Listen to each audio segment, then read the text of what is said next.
I remember when I got kicked out of my third school and also obtained this forever scar on my face. Hi, my name is Dr. Jamila Banks, and I'm your holistic, licensed marriage and family therapist who specializes in trauma-informed care, anxiety, depression, and suicide management and reduction.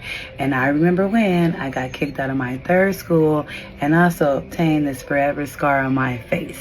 Now, in ninth grade, I was transferred to Dorsey High School, and I met a great friend, and we became close, and we were thick as thieves.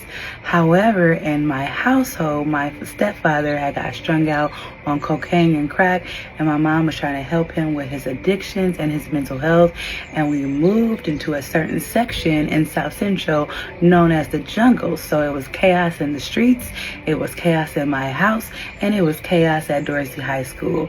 So ninth grade, I was stitching, I was having an attitude with teachers, I was fighting a lot.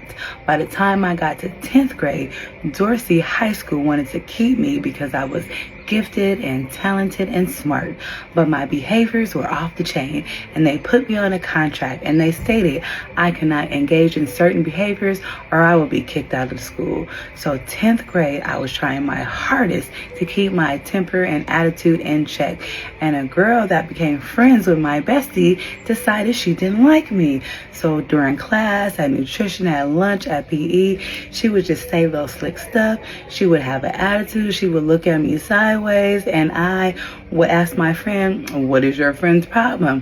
Why does she not like me? I don't even know her. She couldn't tell me why. The second semester, like maybe a month into almost in the end of school, and I asked her, what's your problem? What's your beef? You know, do you want to fight me? You don't like me? And she said yes, that she don't like me and she wanted to fight me, but she did not have a reason. Normally, I didn't need a reason either. That would have been all it took, but I wanted to stay at the school. So for the rest of the month, I just tried to ignore her. I walked away. I let what she said just roll off my back. But I kept telling my friend she needed to catch her friend. On the last day of school, I was walking around minding my business, and this young lady just kept coming in wolfing tickets. So when the bell rang, my friend and I were walking outside the school, and she came up behind me, just talking, and I had had enough. And I turned around and I swung, and the fight began. And she grabbed my hair and scratched my face before I could get her arms and give her the business. And I thought I was safe because it was the last day of school. I went home. My mom had gone through the things that she had gone through. And that summer, we actually were homeless, living in hotels and living with family members.